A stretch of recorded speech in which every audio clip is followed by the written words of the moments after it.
I know I can't be the only one that think that there is a problem with Solo Sikoa, and it's not necessarily with him as a character, but just the way his character is being booked. If you look at the way he was just a few months ago, or even a year ago, it's just totally different than the way he is now. The interest level have declined for me a lot because it just does not feel the same way. When Solo Sikoa first even started in the WWE way back in NXT, the thing that really made him interesting was how he was very intimidating. He ain't backing down from nobody, and he also could talk a bit on a microphone, so it was very interesting to see just the way he was acting. So once he got called up to the main roster, I was very excited to see how they were going to use him and what they were going to do with Solo Sikoa, because his NXT work, from what I seen, it was pretty interesting. So I was kind of expecting the same thing for the main roster, and I wasn't wrong. Once Solo Sikoa got on the main roster, it was like he elevated even more, and that's great. He started out by interfering in the match between Drew and Roman Reigns at Clash at the Castle. He interfered with that match, and he basically helped Roman Reigns win and retain his title. That was a hot start right there, and that right there was just setting Solo Sikoa up for the big times on the main roster. You put him with Roman Reigns in the Bloodline, that right there just instantly elevated Solo Sikoa. You see, in the Bloodline, Solo Sikoa was different. You had Roman Reigns, who was arrogant but dominant still. You had the Usos, who were not as dominant, but they were very loud and very arrogant as well, talking their talk, doing their own thing. And then you had Sami Zayn also in the Bloodline at the time, who was just annoying. He was being arrogant. He was just being all over the place, doing what he do best. But then you had Solo Sikoa, who was just different. He wasn't talking as much. He was just about the business, and he really was about that business.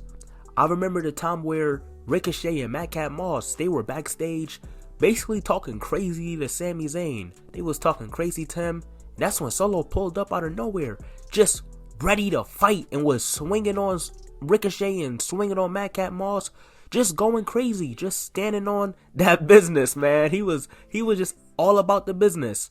Then you also had that time where he basically took out Matt Riddle for months.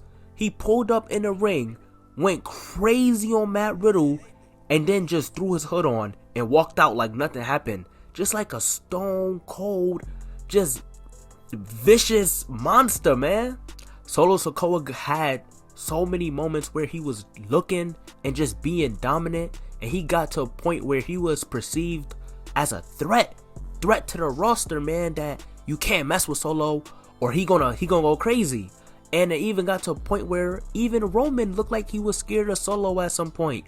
Solo Sikoa would just give Roman a certain look, and you would see Roman kind of like back down a bit, like or try to avoid extra confrontation with Solo Sikoa. So the way Solo Sikoa was looking those first few months on the main roster in NXT, those first few months basically in the WWE, it was looking amazing.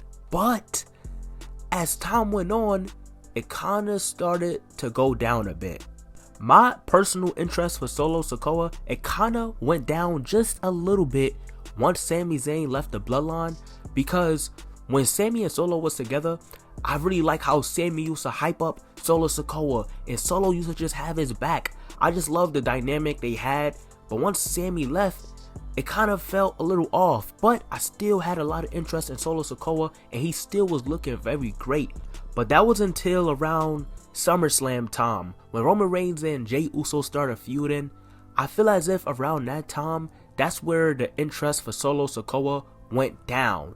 So during this feud, you had Roman and Jey, they was feuding over the title and over the, I'm not gonna try to pronounce it because I don't know how to pronounce it properly, but the necklace that they wear that represents their family and their tribe and stuff like that. They were fighting over that, and I remember Solo Sikoa picking it up, and I was excited, like, okay, we gonna see some development with Solo Sikoa. But after that, nothing really happened. He kind of just kept doing the same thing over and over again.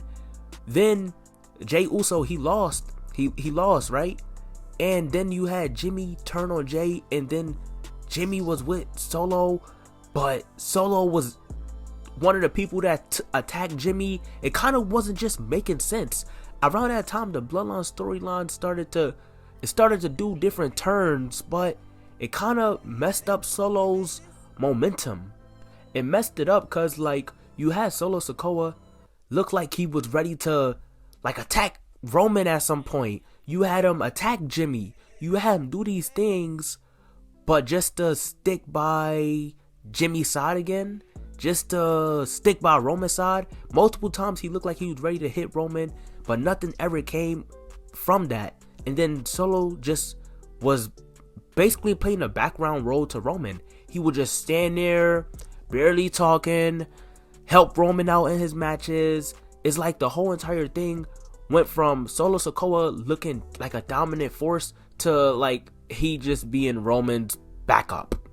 And then they had a chance to change that though. They had a chance to improve Solo Sikoa once he went against John Cena. And they did. They did good in that match. They had Solo Sikoa dominate John Cena. Solo Sikoa gave John Cena so many spikes and he won that match. But after winning that match, they didn't do anything with Solo Sikoa. Well, I should say they didn't do anything to help Solo Sikoa continue to try to build off of the momentum of dominating John Cena. After he won his match against John Cena, he missed the following episode of SmackDown. And then when he did appear on SmackDown, he was really just standing there like he didn't just dominate John Cena. He was just standing there with his arms crossed. And then you have Paul Heyman talking for him, trying to hype him up. But it's like, bro, just there. He just there. And then after that, he just been losing matches. He been losing so many matches. I think I seen somewhere it says that he is 0-23 since winning against John Cena. So they're basically saying he won 0 matches and lost 23 matches since winning and dominating against John Cena. How does that work? Winning against John Cena is supposed to elevate you, but they are not doing that with Solo. To me, the main problem with Solo Sikoa right now is him not winning enough matches anymore, but also it's kind of the Bloodline storyline too, because this Bloodline storyline, it got The Rock in it now, it got Roman. You got 2 dominant forces like that. It's kind of going to take even more away from Solo Sikoa if they not using him correctly. So he going to look like even more of a background person if he is not doing anything valuable within the storyline. And that's not good. Something got to change with Solo Sikoa to make him look like that threat again. He either got to become a main focus in this Bloodline storyline, or he got to leave the Bloodline maybe. Something have to change, because right now the interest level for me personally with Solo Sikoa is nowhere near as high as it used to be. So yeah, that's how I'm feeling about Solo Sikoa. I still got a lot of love for Solo and the character that he got. I just think that they gotta improve on the way they're booking the character that Solo got. So yeah, that's how I feel. Let me know what y'all think. Let me know how y'all feel about this Solo Sikoa character right now. Do y'all still have a lot of high interest in it? Y'all don't? What do y'all think they gotta do to improve it if y'all don't got interest in it? Let me know all y'all feelings about this Solo Sikoa character in the comments. And make sure y'all like the video, subscribe to the channel, and don't forget to check the description to check out my Discord, my Instagram, and my TikTok. All that's in the description. And yeah, I hope y'all enjoyed this video. And I hope y'all enjoy the rest of your day. Y'all take it easy, man. Peace.